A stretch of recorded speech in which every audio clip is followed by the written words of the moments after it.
Hello class, I'm Dave Rowan. We'll be discussing contracts today. Contracts are important in everyday life. Contracts make up 17% of the PSI state exam in New Jersey.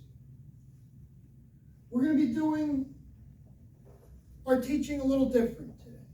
We're going to be doing Socratic teaching versus Calvinistic, where I sit here and just throw things out at you.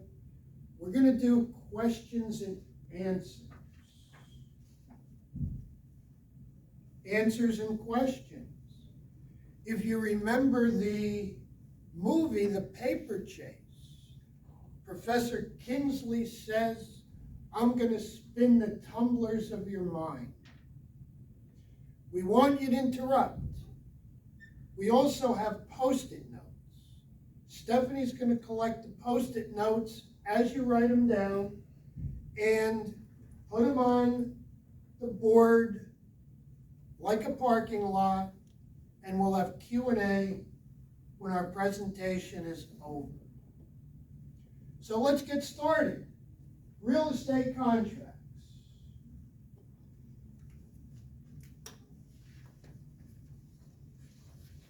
Contracts involve consideration. For purposes of the state exam, we're going to say that consideration is the price paid. There must be a legal act, an agreement, a contract, and the parties must be competent.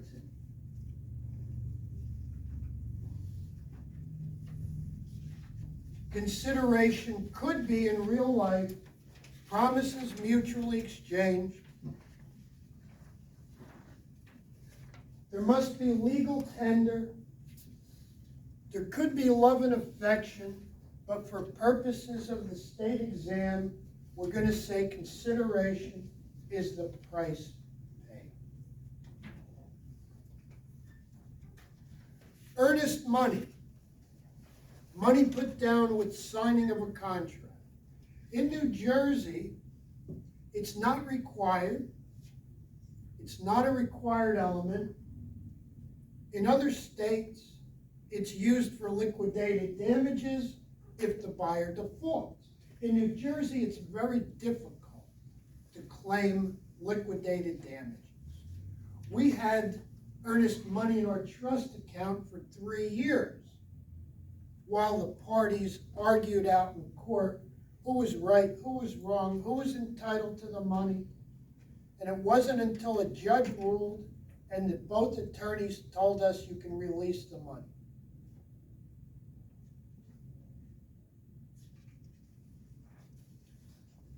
A contract has to be for a legal purpose. Illegal actions are not contractable. If we hired Matt to go out and beat up the security guy downstairs, it would not be contractual because it's not a legal act. It also must not be against public policy. For instance, discrimination. It's against public policy besides being against the law.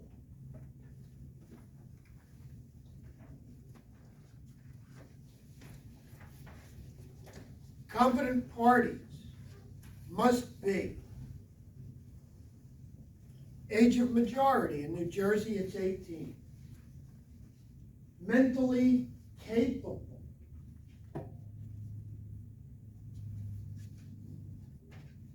This could be an issue if you're not sure if your client, who you're going to be working with, is mentally capable. Talk to your broker, manager, the person's priest, attorney. An incapable person that enters into a contract, the contract is voidable. And the person must be free of intoxication. Okay, yes, Frank? I have a question. If, let's say you sign the contract and they're mentally, capable at that point, and then later you feel that they're not mentally capable, or somebody's saying they're not mentally capable, what happens? Oof. Is it automatically voided, or do you need to, is it questionable? Okay. Frank just asked a great question. Thank you, Frank. The question was, you sign a contract, the person's capable, and then you feel they're incapable. What do? Is it voidable? That could be an issue for the attorneys. Has that happened to you? No, but I can see the potential of it happening with certain people. Okay. Okay, did everybody understand Frank's question? Yeah. Yes. Yes. We've more run into that situation with a listing contract. The seller seems capable, competent, because they're in their own comfort zone.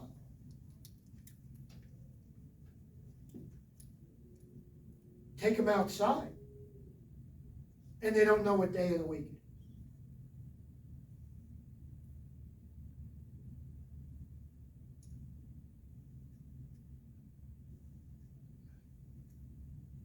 That's why we have lawyers. And I miss the olden days when a buyer had a lawyer, and a seller had a lawyer. We have great title companies, and we have title companies that are just okay.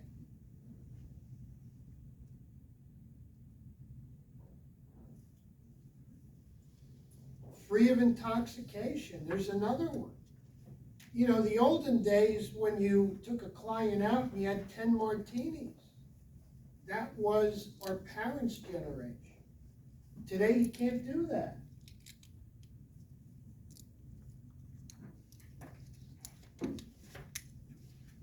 The contract has to be a voluntary.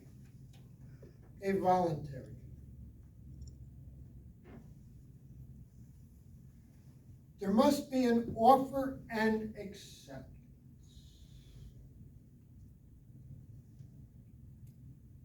Seller puts a property on the market, they're offering it for sale.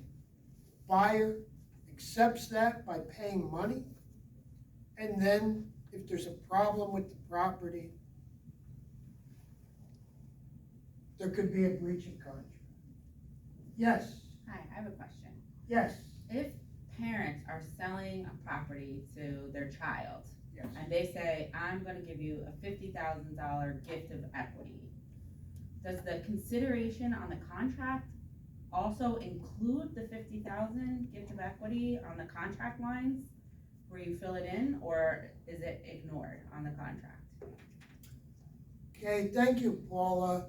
The question was, and it was a great question, a parent is giving $50,000 to their child to buy a home. The $50,000 would just be brought to closing. You wouldn't have to separate in the contract that there was a gift of $50,000. They would need, however, if there's a loan involved, and there probably would be, since most real estate purchases involve a loan, a gift letter. I'm giving this $50,000 to my daughter, son, whatever. It's a gift. It does not have to be repaid. The lender's going to require it. But in the actual contract, they're putting down X amount of money, they're getting a loan for X amount of money, they're bringing X amount of money to closing. We've had many transactions where a parent just writes a massive check, and it's either given to the attorney, put in their trust account, or brought to closing. The more money up front does make the contract look stronger. Thank you. You're welcome. Meeting of the minds.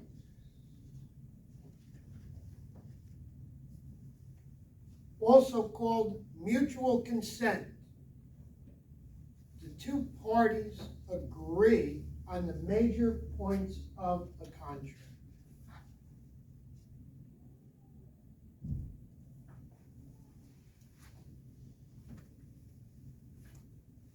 Then we have reality of consent. The parties have to mutually consent to be bound to the contract. Yes? While a house is currently under contract with the one person or party, if another person or party comes along to look at the same property, can they make an offer until the actual closing date? Okay, thank you, Stephanie. The question was, a property is in contract. Can a second party see the property, make an offer on the property?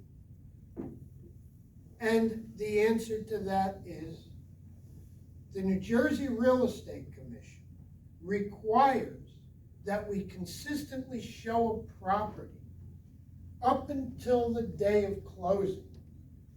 That might sound a little far-fetched because the first buyer's in contract. So we have a little conflict there. If the seller says, I don't want it shown to another party, then we have to obey. Obedience is one of our fiduciary duties. If the second party does see it and they want to make an offer, the offer must be a backup offer and could only be accepted in the event the first contract falls through. Even if the second party offers more money? The first party is still in contract. They have what's called an equitable interest in the property. And it can't be taken away from them. If they default, the loan doesn't go through, or various other reasons, then the seller can nullify the first contract, take the second. But only under those circumstances. Thank you.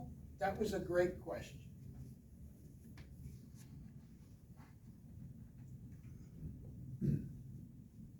Reality of consent. We said before, parties have to voluntarily consent. Contract has to be free of mistakes, free of fraud, free of misrepresentation,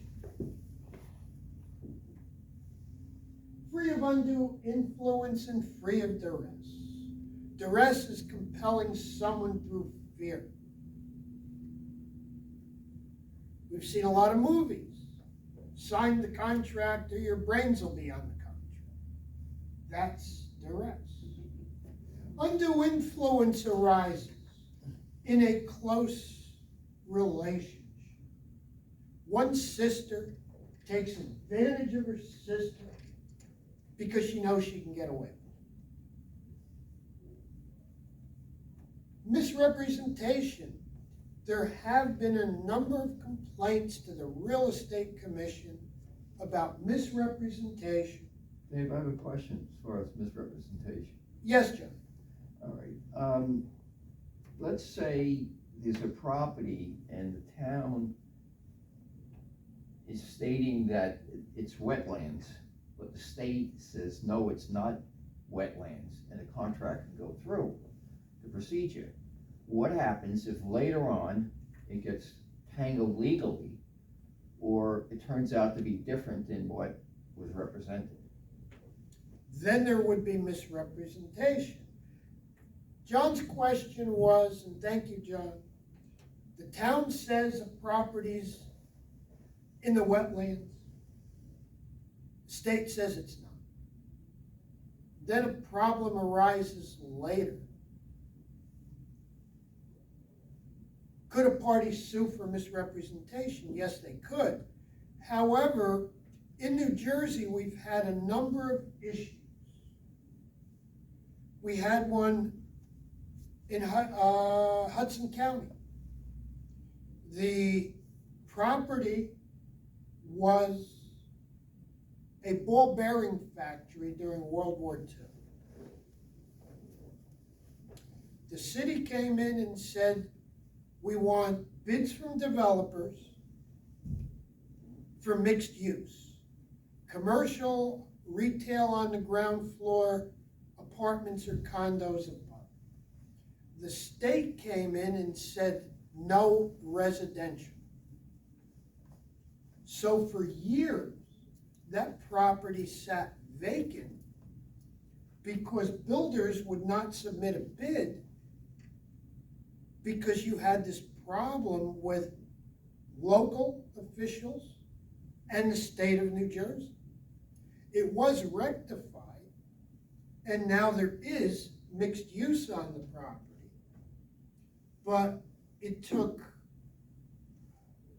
at minimum, I'm gonna say 5 years, probably closer to 8, maybe even more, for the two legislative bodies to get together and decide what's gonna happen with this property.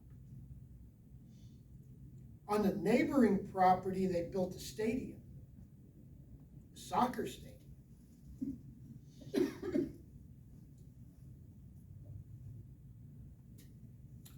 Misrepresentation happens also. One of the biggest complaints is when a buyer or seller thinks the agent's working for them, when in fact they're working for the other party. That's one of the biggest charges of misrepresentation against real estate. Who's representing who?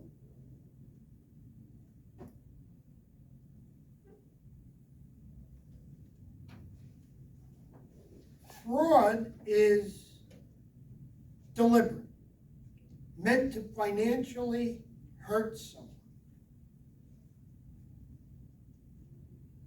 There is a case in New Jersey right now, not too far from here.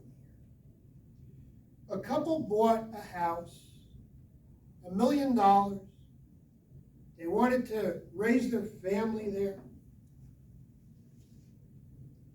When they saw the property, it had plug-in air fresheners in every socket. 2 weeks after moving in, they took out the air fresheners. The property, the house, could not be lived in due to odors. The former owner was a cat hoarder. They had 40, 50 cats in this property, strays, not spayed or neutered. This couple called a fumigation company. Fumigation company said to the homeowner, I'm sorry, we can't do anything. To get rid of the odor, you're gonna have to bulldoze the house. They sued, they got the money back. The broker and salesperson paid some money also, compensatory damages, out-of-pocket damages. Couple went out and bought another home. A month later, former owner gets a call from someone. I understand you bought that house. what happened, the agent turned around, put it back on the market. Knowing and being sued because of the cat odor.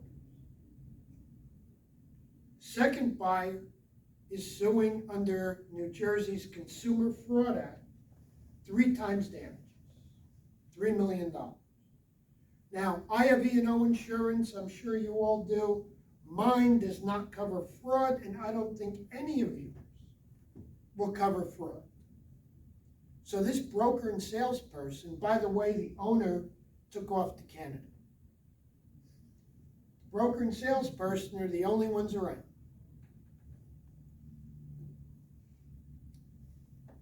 We know that case is going to drag with that kind of money.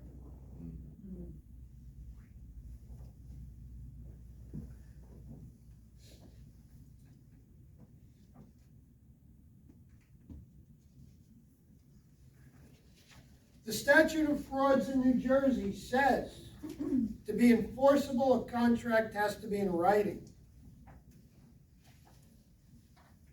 You will never in any of my classes talk about oral agreements.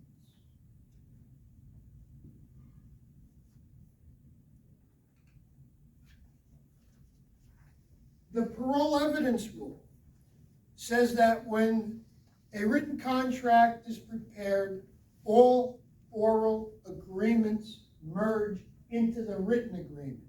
So to use New Jersey lingo, if it ain't in writing, you ain't getting it.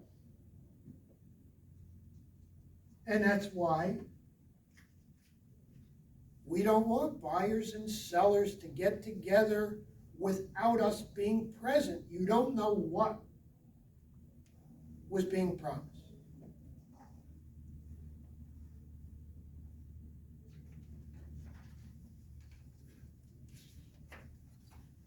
We have types of contracts. A unilateral contract. One party promises to perform if the others act. In your real estate office, if your broker has a policy, anyone who sells 3 homes in a month gets a bonus. Is the broker forcing anyone to do that? No. But if someone does do 3 transactions in a month, does the broker have to pay the bonus? Yes. Real estate contracts are bilateral. A bilateral agreement is when promises are mutually exchanged by both parties.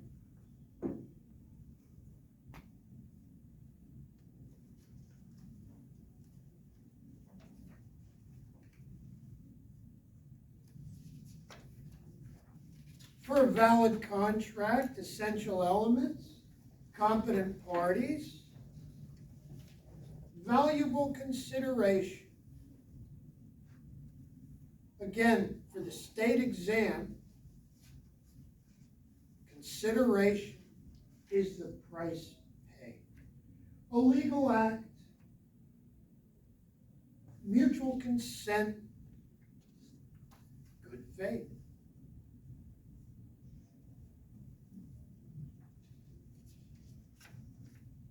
So, Dave, I have a question. Yes.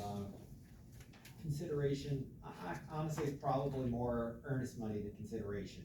I've had a few cases recently where buyer sends in a contract, earnest money down, gets into attorney review, have your home inspections, then they're asking for credits, and the attorneys are talking back and forth. We never received the earnest money deposit. We're not gonna start negotiating, credits until the earnest money is provided. As far as being, enforceable, or voidable, if the earnest money is not, tendered, is that contract valid? Yes, it is. The question, thank you, John, was if earnest money is not put down, is the contract valid? And the answer is yes. We've we've had contracts where someone was liquidating a stock portfolio. They signed the contract, initial deposit 0. Additional deposit as portfolio gets liquidated. So it might be a month before any money is put down. We've all, in the brokerage community, steered away from accepting any kind of deposit money, and we prefer that attorneys keep it. What you also mentioned, and John also mentioned this, another great part of the question was, can you start negotiating without earnest money? And the answer is yes. Another part of that question was renegotiating the contract price after inspection. We're seeing that all over the place. To get the property, buyer bids the property up and then nickels and dimes after the inspection.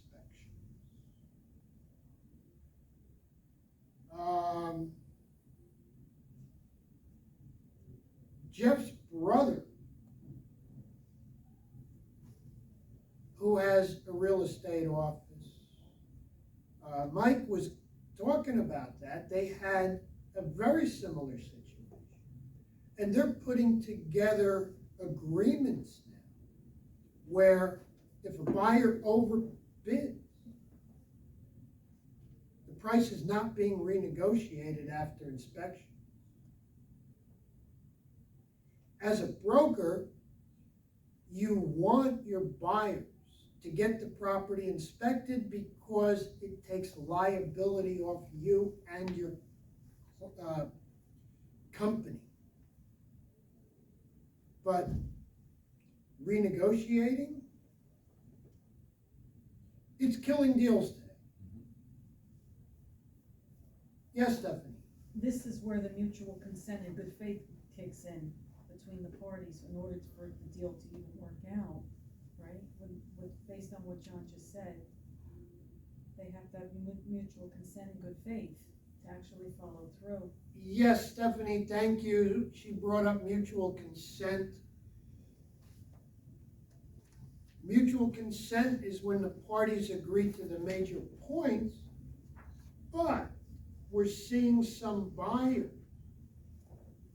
that seem to be acting in good faith, but then when it comes inspection time, they want to renegotiate, which was probably their intention in the first place. Okay, when you write up a contract, you can't say to a buyer, do you promise you're not going to lie? You know, but that's an issue that we have to deal with our lack of inventory. We have a severe lack of inventory, and it's causing a lot of stress on a lot of people. When supply and demand come back into equilibrium, and we don't know when that's going to be, things will get back to normal. Dave, I have a question. Yes, Chris? What could cause a buyer to lose their escrow or their earnest money deposit if the deal falls through? Okay, thank you, Chris. Chris's question was, what could cause a buyer to lose their earnest money if a deal falls through?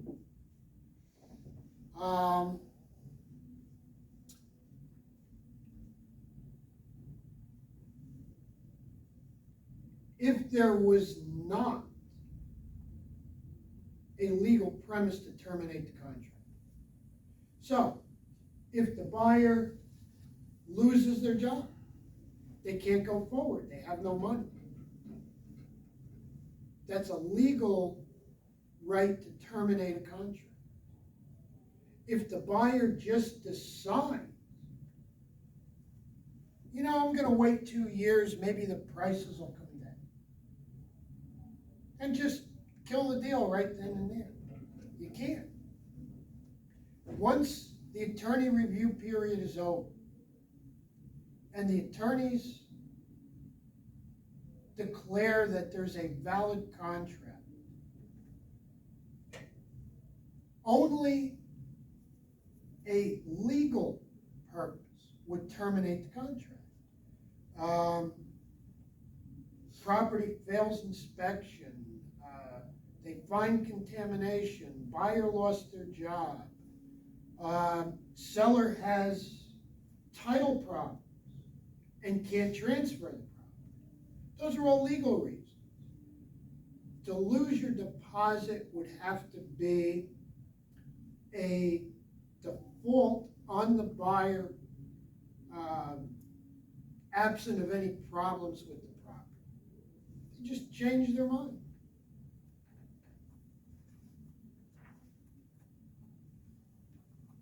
Thank you, that was a great question, Chris. And Stephanie had a similar question before.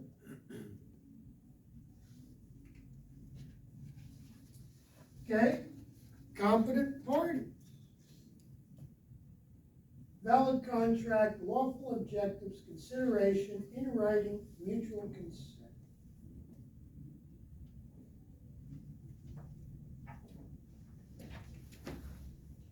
Okay, void versus voidable. A void contract would be for an illegal purpose. Like we talked about Matt beating up the security guy before, that's a void contract.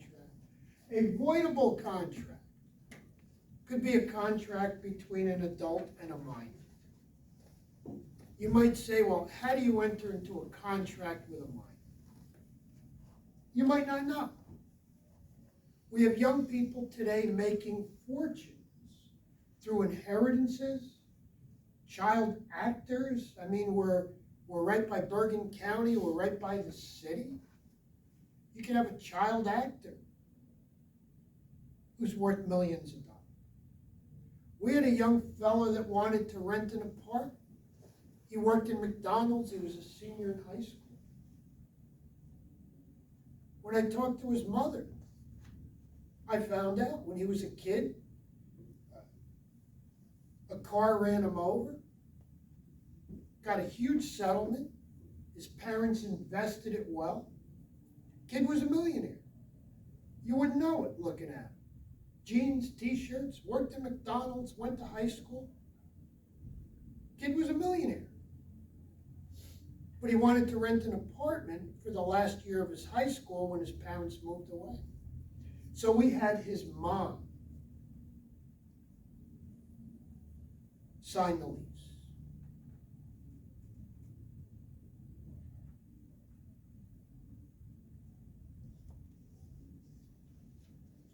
So a contract between an adult and a minor is voidable at the option of the minor.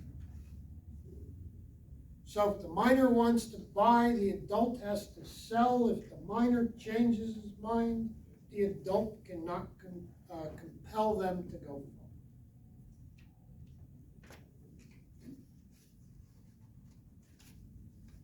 So a void contract does not meet the criteria for a valid contract because it's against public policy and it's unenforceable. Dave, can I ask you a Yes. question? So, on the same wavelength as a contract, does leases also come into this? Yes. So, if we have a client, take for example, your McDonald's kid there, if the parents wanted to give a year upfront in rental income, they'll give you that year. Is that valid? Sure. Okay. We had a situation where someone wanted to buy a co-op and their credit was below what the HOA required. And the buyer offered to pay the monthly HOA dues. It was either 6 months or a year up front. And that got him accepted Yeah. by the board. So, I have a question. As long as the minor's parents signed that lease, then it's fine, is that, That was fine with all the parties. okay, That Stephanie just brought up the example of the minor renting the place and the parents signing the lease. And yes, the parents sign the lease, they're the ones legally responsible for payment. They're the ones legally responsible for the actions of the minor. Leases, a lessee, the tenant, is not only responsible for the maintenance and upkeep of a rental unit, if there's any damages done by their guests, the tenant's responsible. So thank you, Steph. That was very good. And that money would have to sit in a separate account and not gain interest if there was a year upfront paid. It's rent, so it would not be commingled with security deposits. So we would have to put it, I couldn't put that money in my same business checkings. It would have to be in a separate. I would ask an attorney that. I don't think so, but I don't have an answer for that. Where you would put that 1 year's rental income.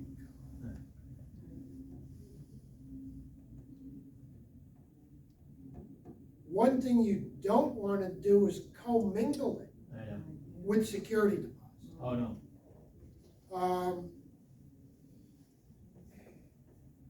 I've heard, and again, I don't know if it's legal or not, a landlord just putting the envelope in their nightstand and every month taking the rent out of it.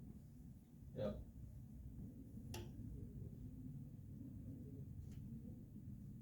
From an accounting standpoint, John, that would be called, advance rent would be a credit. Be a liability, probably, right? Liability on the books, on Yeah. the balance sheet.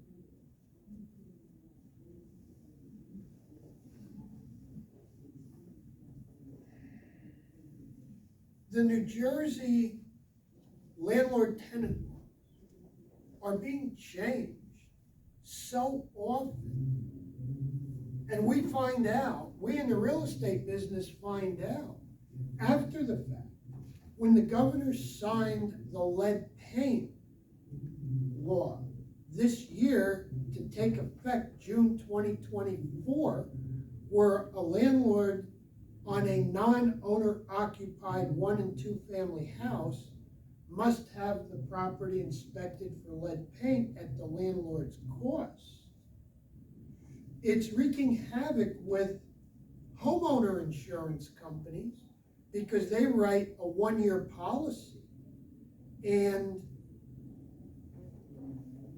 some companies are refusing to write homeowners insurance until the lead paint inspection gets done. But they never, the state abdicated the authority to the municipalities who have not put anything in place, most of the towns, to get the properties inspected for lead paint. So we're all going like crazy with this. Does it affect mixed-use properties? I don't think so. Because when it was written, they said 1 and 2 family non-owner occupied.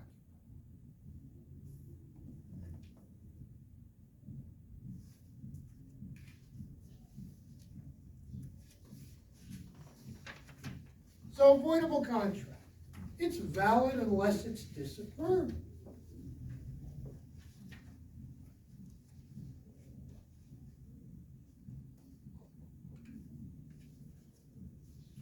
Executed versus executor.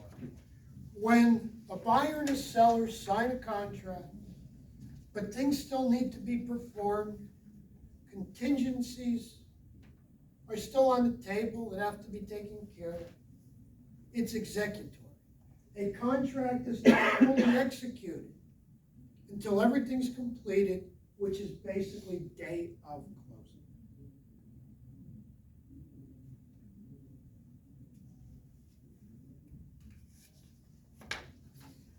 Express or implied contracts. The best is a written contract.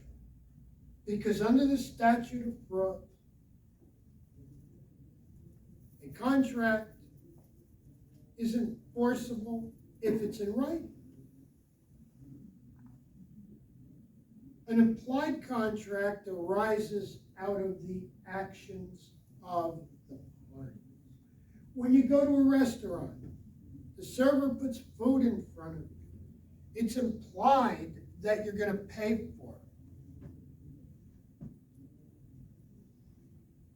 People outside of New Jersey aren't going to understand this one, but when a gas station attendant puts gas in your car, it's implied you're going to pay for it, since we are currently the only state that doesn't allow self-service.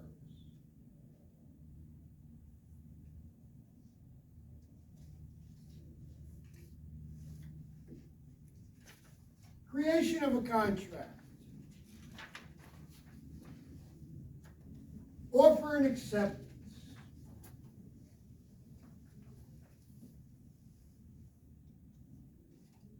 A valid offer and a valid acceptance creates contract.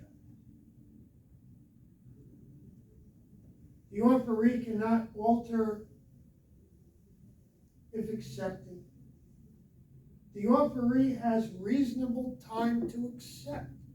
When we prepare a sales contract, which we can do for 1 to 4 family properties, we should have, we seldom do, but we should have a time frame for which the contract is to remain active.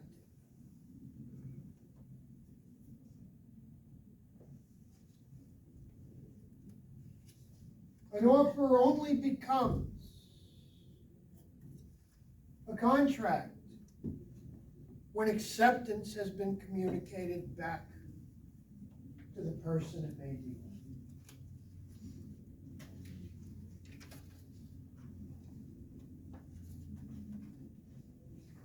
Okay, here's an offer. I'll take it, Pete. Yes, I'll take it. Okay, everybody here's hungry. Okay, myself included. We go into a deli, delicious sandwich. The owner of the deli is offering delicious sandwiches. When you, we, I, public, anyone hands the deli owner money, we are accepting the offer of the delicious sandwich. So the owner is making an offer, we accept it by giving them money. There's an offer, acceptance, there's a contract. You could use this example with anything you buy. I bought a car part. It's defective. They got to take it back.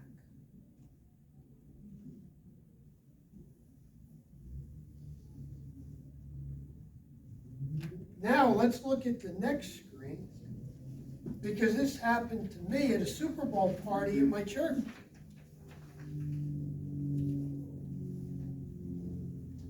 I saw the sign, delicious sandwich.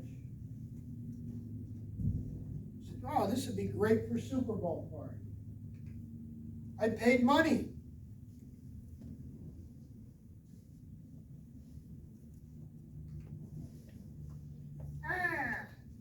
brought the sandwich back to church and it was moldy. They must have made it the night before, couldn't fit it in the refrigerator, sat out all night, and it was moldy.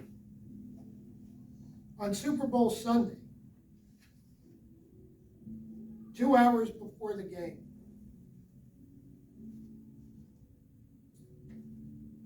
seller breached the contract. All of a sudden, it was not so delicious. I did pay money. It was terrible. What happened? The deli owner breached the contract by selling me a moldy sandwich or delivering me a moldy sandwich. Has anything like this ever happened to you? Doesn't have to be with a sandwich. It could be anything you buy. Buy it, you bring it home, it's defective.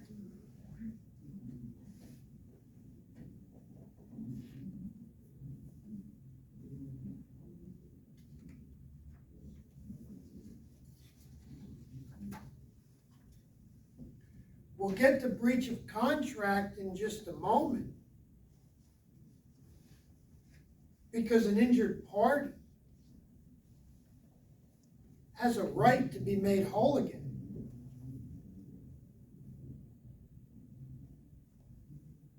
I hear, and I don't like what I hear in the field. Buyer makes an offer. Listing agent says to the seller, you can accept it, you can reject it, or you can counter.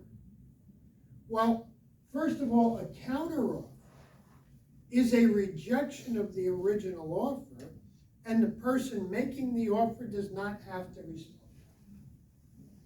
It kills or voids the first offer.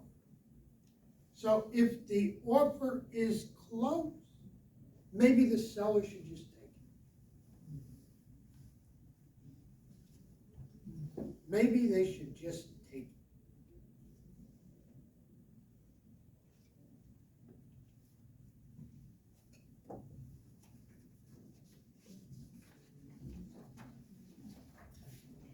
If the counteroffer is accepted, then there's a contract.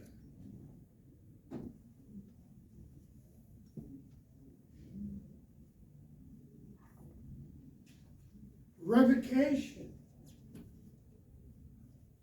The person making the offer can revoke the offer at any time prior to acceptance. Yes. Is there a time frame for that? Is there a time frame for that? Thank you, Stephanie. The question was a time frame for, was it a time frame for revocation or a time frame for acceptance? You see, if there is no time frame, buyer submits an offer. It could run forever. But if a buyer submits an offer that the offer is only good for 24 hours, 48 hours, whatever it is, seller doesn't respond, then the offer expires. So that's stated up front It should be, in writing. but when real estate people write the offer, they typically either forget or do not put a time frame for which the offer is to remain active. And that's all our faults. We all do that. We're so anxious to write up an offer that we don't put a time frame. But there should be. I think it's situational. I think it depends on the market. Okay? John just answered that. He said It depends on the market. Thank you, John.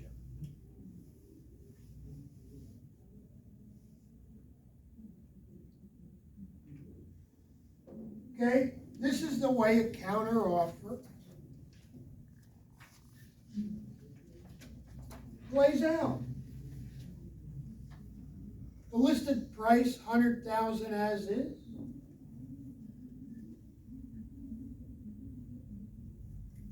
Buyer makes a 90 offer, fix the roof. Seller counters 110, fix the roof.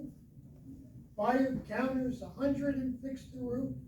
Seller accepts 100,000 and fix the roof. Now you have an offer and acceptance, you have a contract.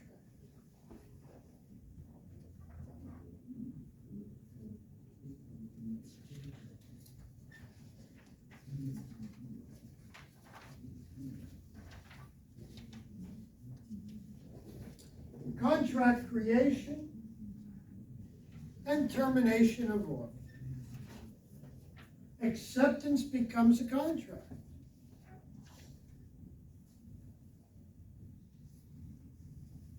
Rejection terminates an offer. Revocation, offers withdrawn prior to acceptance. Expiration. We just said that it's our fault in the real estate business. We don't put a time frame. We should. A counteroffer terminates the original offer, and death or insanity of either party would terminate.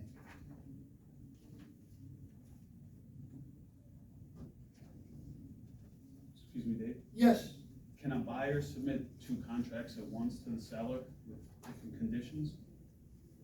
ooh. Okay, good question, Chris. The question was, can a buyer submit 2 offers to a seller with different conditions? Not at the same time, because they're 2 different contracts. They'd have to withdraw one and submit the other. Or, I've never heard of it. Here, take one of them.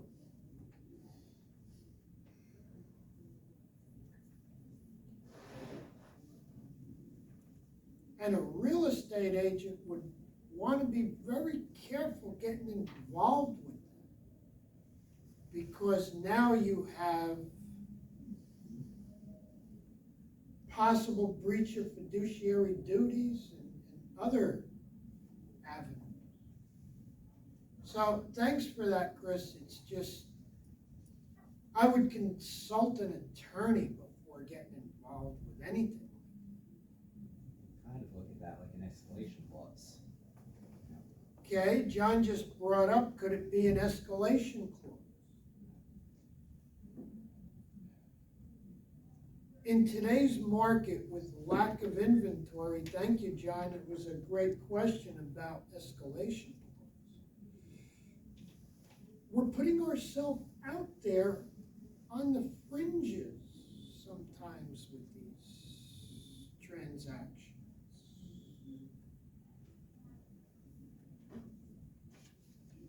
That's why, like I said before, I miss the old days. You had buyer had a lawyer, seller had a lawyer. We were in the middle, we all worked together. Unless we have a really great title company. I still miss the olden days.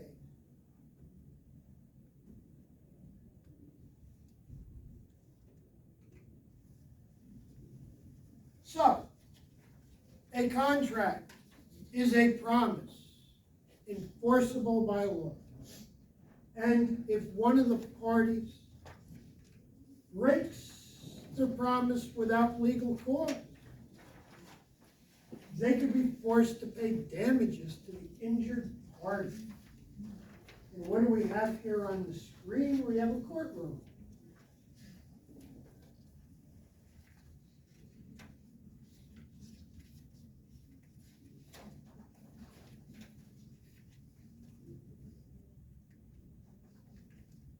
A lot of you brought up great questions about breach of contract. And as we go through this part, feel free to bring them back. Default of a contract. Failure to perform. Failure to perform. It gives the other party a right to legal recourse.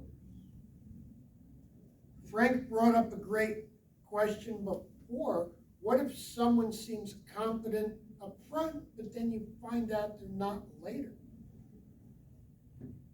So many issues.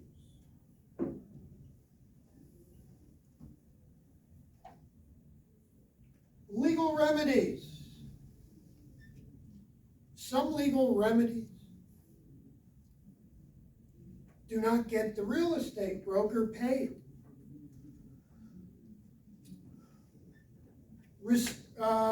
Right of rescission, to rescind the contract.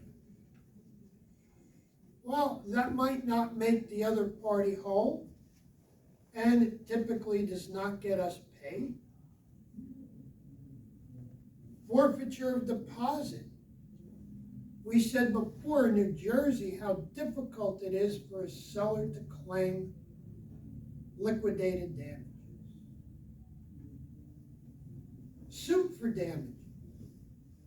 We have another problem in New Jersey. We have a lack of judges. We have a mandatory retirement age for judges. We have great judges, but we have a lack of them. We need more. We need our legislature to put up more people for a judgeship. Now, specific performance is a suit to make the other person perform. That's great. There's a contract, there's a closing, we get paid. That is great. But to get in front of a judge in a court, it's delayed. It took 4 months to get my father-in-law's basic will probate. There's not enough judges. We need more. We're begging our Senate, our Assembly, and the governor, please nominate more judges.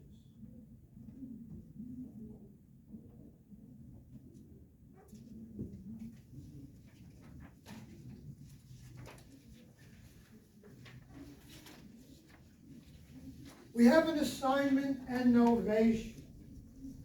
An assignment of a contract is the transfer of the rights in a contract to a third party. Matson contract to buy a property, but being an entrepreneur, he knows John will pay more for the property, so he sells his interest in the contract to John.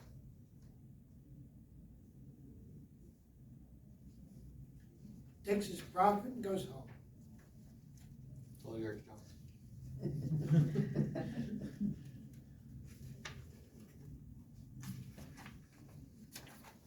A novation, and we do these with mortgage assumptions. A contract is terminated with the original party and a new contract is created with the new party.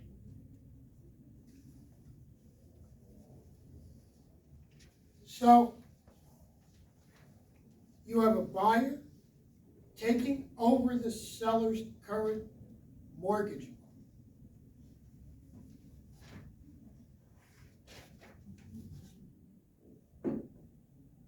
Seller wants out.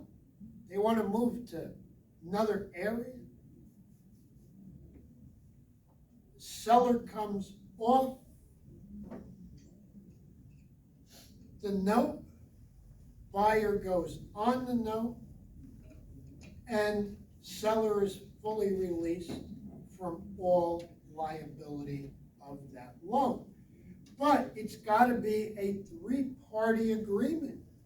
buyer, seller, and lender all have to agree. But that gives the seller the most protection with the loan assumption.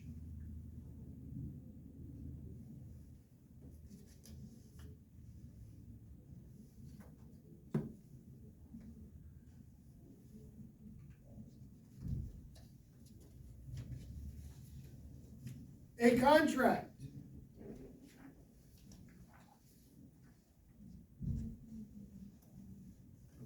must have a property description. In a contract, it's a basic description. In a deed and mortgage, we have meets and bounds. Contract, an address, a lot and block, the county and state. In a deed and mortgage, there has to be a precise legal description, which is meets and bounds, as done by a surveyor.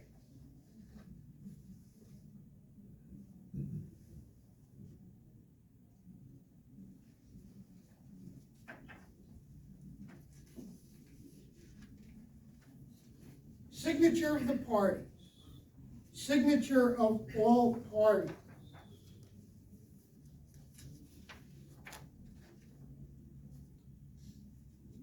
In New Jersey, people married after May 28, 1980, come under the elective share and augmented estate. What that means is a husband can buy property without the wife can buy property without the husband. However, that's all different when it comes to the marital residence. The property could be owned by the wife and then she got married, or by the husband and then he got married. The other party moved in, the other spouse moved in.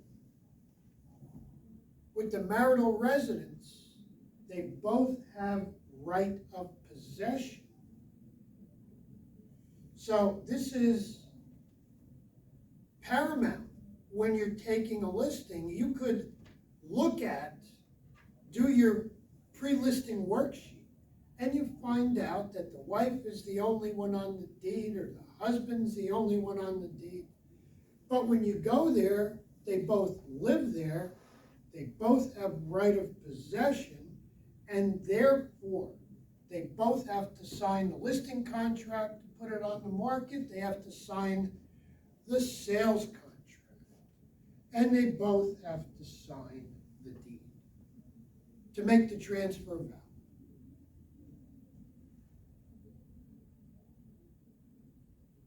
Okay, we do have right of possession. Again, people married after May 28th, 1980.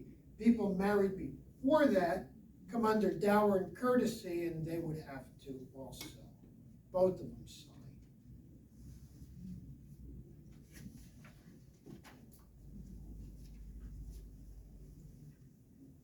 Unfortunately, we have to ask questions that might seem intrusive, but we have to protect ourselves and our company. If someone says, I have power of attorney over my mother, my father, my sister, my brother, whomever, my company requires that I have a copy of that. I'm a guardian over this person. Great. My company requires that we have a copy of that in the file. Because how do you know that that person has the legal authority? Someone could be named in a will as the executor or executrix. It's only when they get the letters of testamentary from the county surrogate judge that they have the legal authority to handle someone else's property. And like I mentioned before, with our lack of judges, to probate a will today takes time. Should take 10 days.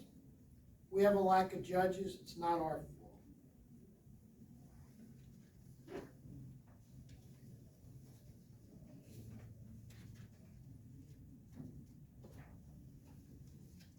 Options. An option is a unilateral contract. Builders today are not buying a huge amount of land, laying out a huge amount of money that maybe they can build, maybe they can't build. They're entering into option agreements with the seller. An option basically is a contract with a delayed closing. The builder says, well, if I can build what I want, I'll buy it. If I can't, I won't. Here's 10%, here's 20%, whatever is agreed upon. I'll need 2 years to do my due diligence.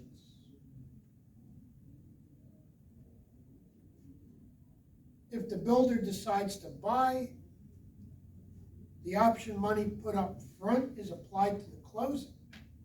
If the builder walks away, the seller gets to keep the option.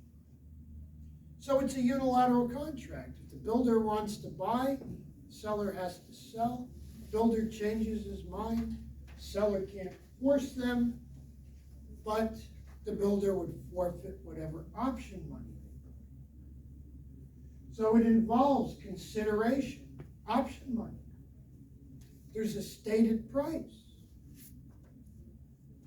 A fixed period of time. Could be a year, 2 years, whatever is agreed. And it's unilateral.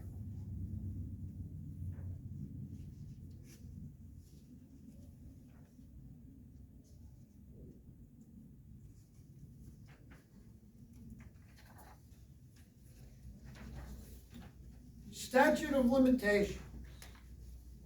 Civil actions must be commenced within time frames prescribed by law. We're not going to get into the time frames because every piece of litigation has a different time frame. But if you wait too long, you're barred from suit.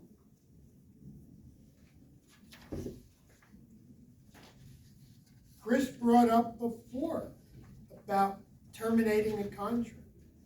Stephanie brought up about terminating a contract.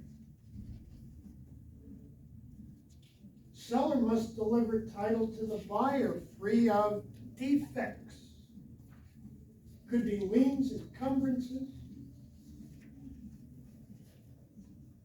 Salespersons should always do a search for easements.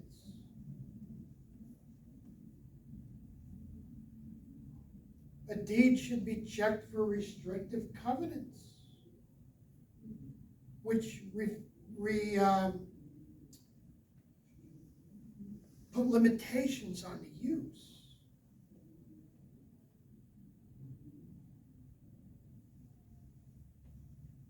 If a seller has so many liens against the property, possibly for more than the property's worth, seller can't transfer.